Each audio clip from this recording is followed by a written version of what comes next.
In studio today, we are very lucky to have the co-captain of the World Cup champion United States national women's soccer team, Megan Rapinoe. Oh my goodness. Yay. I'm clapping for myself. Thanks for being here. I know it's been a busy day for you. Oh my God, of course. This is like the highlight. All the other stuff, like, you know, they make you do, but like this one I want to do. Well, that's so nice of you. That's awesome. That means so much. It's literally the most excited our team has ever been. Most people don't show up every day, and there's like 60 people out there to greet you and cheer. So this is Most awesome. people just don't even come into the office. You would be surprised. Yeah, we took a photo with Hickenlooper, did not get the same response. Just a couple people short. Can we geek out about soccer for a minute? Yeah, let's Just geek be out. fans. Let's go. Can we talk about the pose? Yes. This is great radio. I'm doing. Yeah. This was the post France. You all knew what we're doing. Yeah. You've done it a couple times, I think, in my research. Mm-hmm. Where did that come from? Because it looks like a statue. I'm looking at a Degas. There's like a sense of motion. I don't know where it came from. I did it before the World Cup once against Australia in Denver. Yeah, that was the first and I think the only non-World Cup pose. I think it was just like a big moment in the game. It was kind of a big game for us in the lead up. They were obviously one of the contenders, you know, to win the whole thing. And we took the lead and I was just like, yes, And now I did this. One of the most iconic sports Yeah. photos of all time. I know. That's And how it now happens. it's really taken on a life of its own. It's cool to find a new arm movement. You'd think they'd all Yeah. be taken, but you found a new one. Yeah. To make your own. Yeah, That in of yeah, itself it was- is an and accomplishment. without like there's no like, "Rrr," and it's just kind of like, yes. It's cool. How do you deal with the pressure and expectations that are on you walking into that final game, not just as a player, but as an advocate, as someone who just got attacked by the President of the United States? Like, how do you get everything out of your head and just sort of focus on the game? You know what's funny? I don't think I try to get everything out. I don't think that's ever really been my approach. Even just on the field, like sometimes things are going through my head or I have a song stuck in my head or I'm like, I can hear the crowd or I can hear specific people in the crowd. I don't think it's ever worked for me to just like be in the zone. I think I don't want to be alone in there. That's terrifying. So I think I just like always have kind of a lot going on in there and we always have pressure on us and there's always a million things going on. I call ourselves the traveling circus at all times, whether it's in a World Cup or not. So I think even though it is elevated, I kind of just try to roll with it. And like we live this ridiculously good, fun, amazing life. So a little more pressure, I guess, is not too bad. Okay. Fire away. Why are the male players all so hot? I know they all have cute tattoos and good haircuts and they're slam. But like as a sport, it's such a good-looking sport. Is there something about the physicality of soccer that leads the guys to all be so smoking hot? I'm not They're all speaking to the skinny, women, so yes good or no. bone I'm just not structure, addressing maybe. the women. I'm speaking to the men who I feel comfortable evaluating. They are all hot. I know. It's weird. It is weird. I don't know what it is. It's the metrosexuality of men's soccer, maybe? Yeah, they are. They all put themselves 'Cause together there's no very bears well. in there. No, None. no, they're very one. they're very live. Yeah. I don't know. Did I take this off the rails? No, that's a good question. Honestly, Yeah. I've been We should wondering the probably same look thing. further into that. So You Just and something I. to think about. Yeah. Something to dive into later. you did a lot of research on this Yeah. point. Sounds like you dove in already. You guys had this big win. You came back. You did this awesome event yesterday in New York. You shut down the motherfucking city, as you said. But the speech itself was this really cool call to arms for citizenship, I felt like. Like you said, you're more than someone who tunes in every 4 years, and you called on the fans to make their communities better, step outside yourself, be bigger, be better. Like, what made you turn that moment into something so big that was about more than just that game? I think honestly, there's been a little bit of a shift in my messaging just since we got back almost. I think there's been, as you guys know, so much fighting and contention, and we're just fighting all of the time, fighting against our federation and fighting against society and all of us. And like I'm just sick of the fighting. Like it's exhausting. I don't want to do that anymore, and I don't think anyone really wants to do that. And I don't think we're getting anywhere quickly doing it like that. So it's kind of just, I guess, the next step of it. I think that the fight is important, but then it's like you can't just sort of swing in the air forever. So this feels like the next step. What can everyone do? I think sometimes people feel totally overwhelmed, especially in the last few years with this, current political climate and cultural climate. It's exhausting all the time. But maybe if you just do one small thing each day, that can sort of help change, and then just try to get it down to a little bit more granular than trying to change the world all at one time. So you were one of the first white athletes to join Colin Kaepernick in kneeling during the national anthem. Obviously, that's a decision that comes with no small amount of risk. Yeah. How did you sort of weigh those risks and ultimately make the decision to do that? Well, if you know me at all, you know I don't weigh risks at all, or think ahead before I do pretty much anything. That's good. Yeah, it all came about very quickly. Obviously, I've pay attention to sports and the news, so I knew what was happening.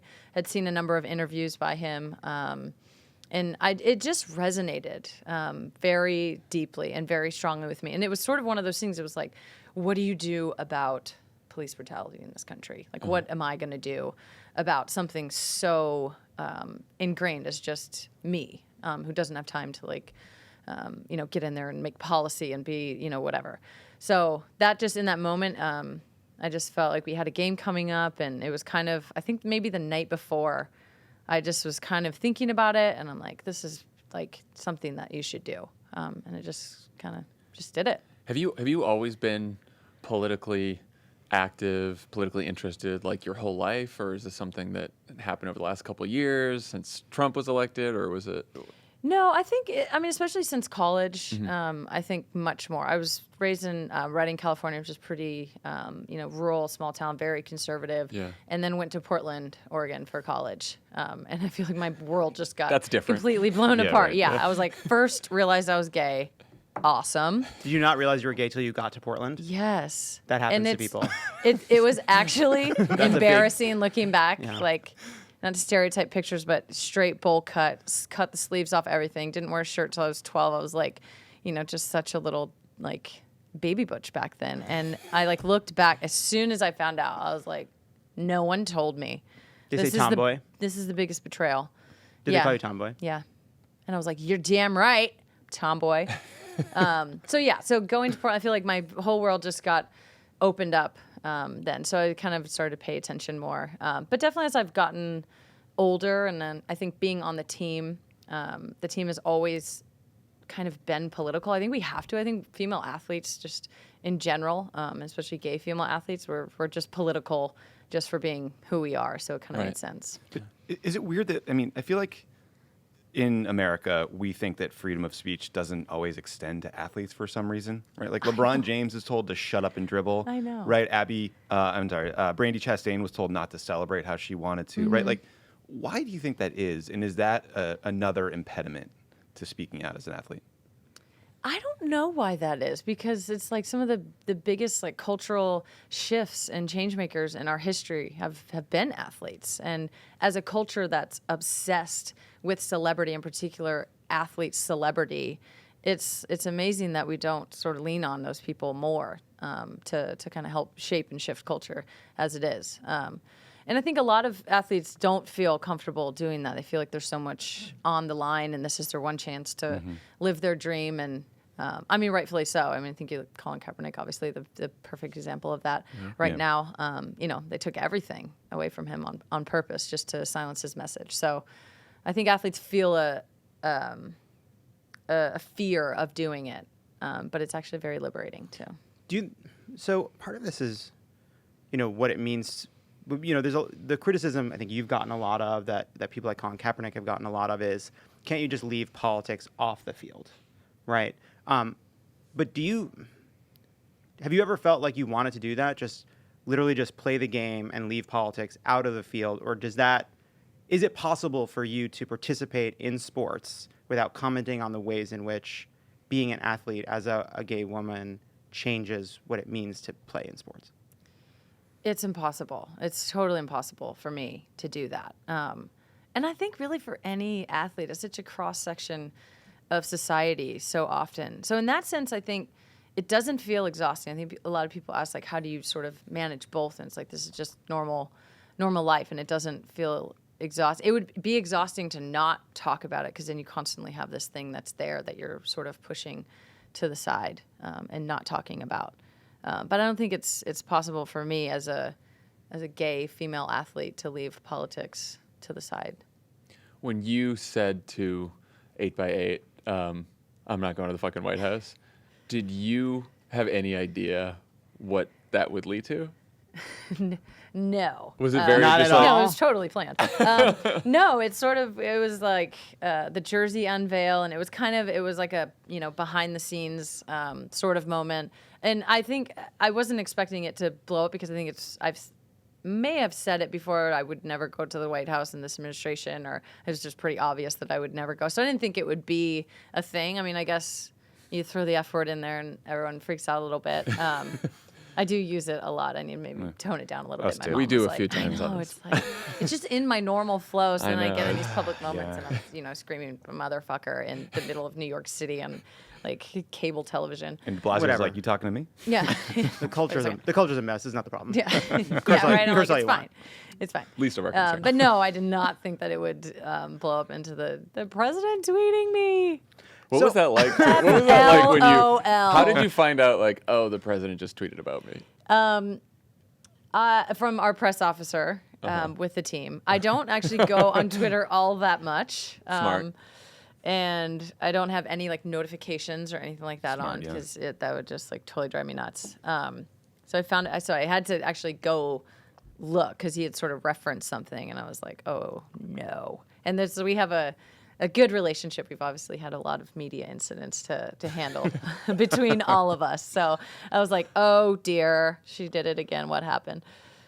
Yeah, but I mean, tweeting. like, no one could be able to predict that our president is such a petty child that he views every issue through the prism of if you're mean or not mean to him. Yeah. Right? Like, Yeah. you guys are world-class athletes representing the United States of America. You'd think you could take a little insult.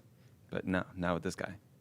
It wasn't even an insult. Is that an insult? I mean, I guess. No, well, he thinks he- it is. yeah, He's- I I guess. mean, yeah, it's an insult. You said, I'm not going to go Yeah. to the fucking White House while this joker is in there. Yeah. I would take that personally. That's true, If you okay. said, "Oh, party You know what? at Lovett's You're house right. over my dead fucking Yeah. body," Oh my- I'd say that hurt my Hell feelings. no. So he also did tweet that he was going to invite you anyway, turning what Sure used to be an did. honor into quite a threat. Yeah. How's that played out? Yeah. You've been threatened to go to the seat of American power. yeah. Yeah. Force feed you Big Macs like a Yeah, foie I gras know. The goose. one downside of winning.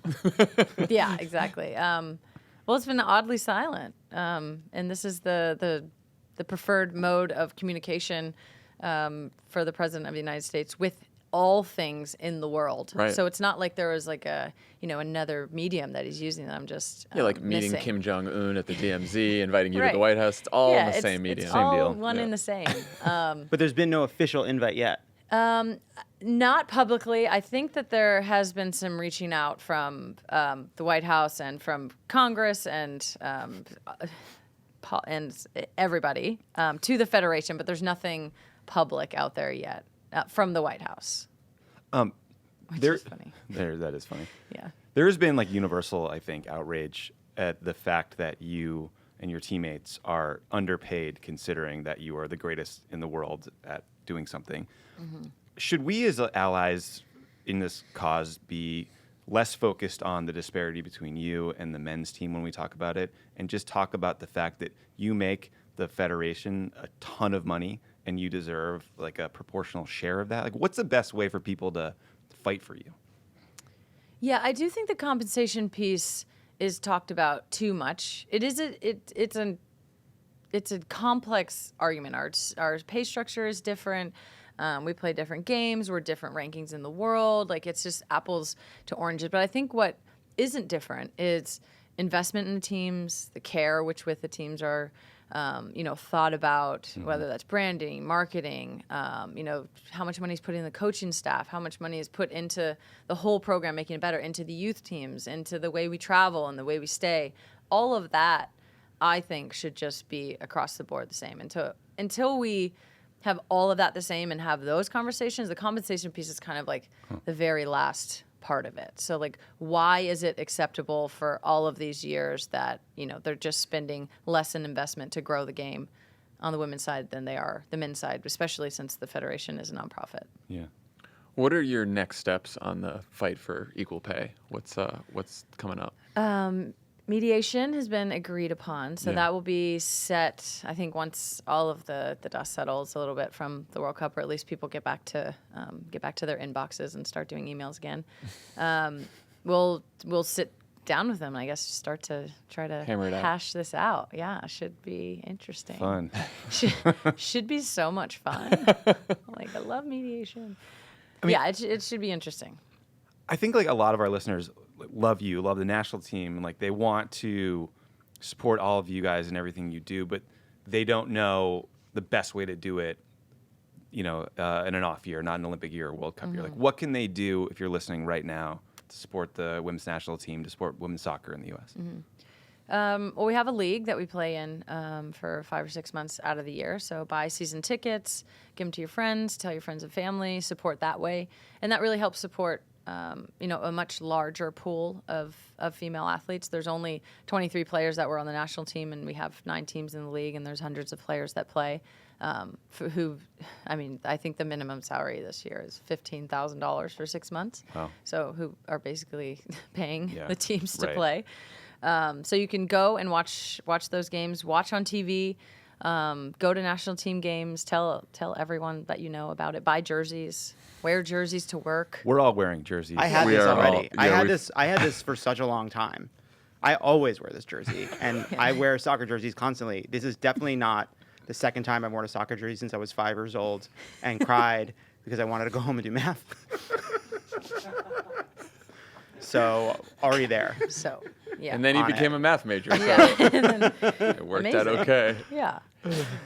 So a lot of commentators noted that 4th of July weekend, there was this split screen, right? So like Trump's idea of patriotism is his celebration on the mall with a bunch of tanks. Yeah, I didn't actually get to I was gonna say, actually you were- really you were busy. see it. Yeah, I'd been like reading in kind of in the lead up of it all, and I was like, oh God, how's this going to It was a bunch down? of tanks and Republican donors. That was the 4th of July in Washington. And then, on the other was side, lit. there's you and the team and what patriotism means to all of you. And a lot of people said, well, Yeah. that's real patriotism. Has this given you opportunity to think about patriotism, what it means, how you think about it, how you define it? Yeah, I think I first started thinking about patriotism after I knelt.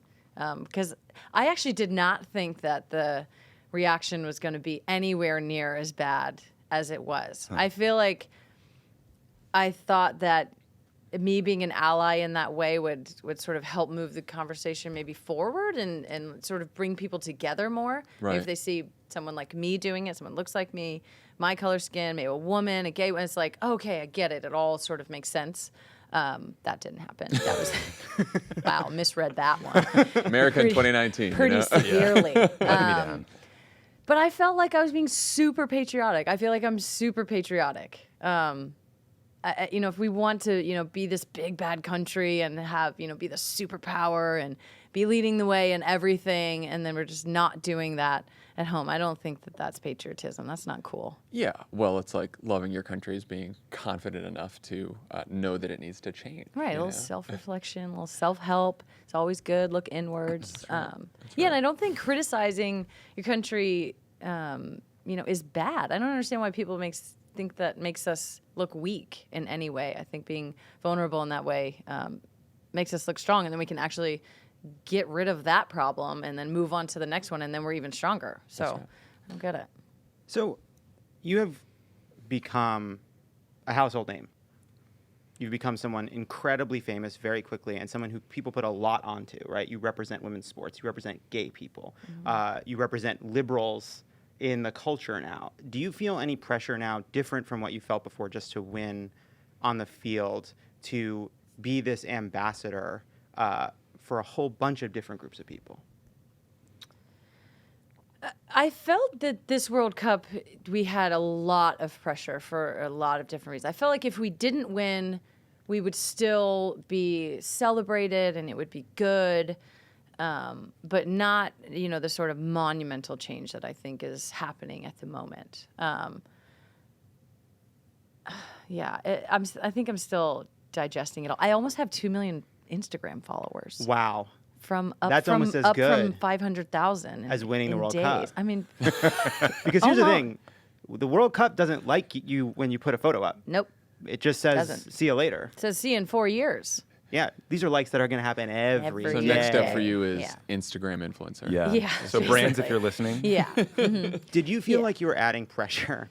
I mean, you did like this incredibly baller thing as to say, if we win the World Cup, we're going to say fuck you to Donald Trump.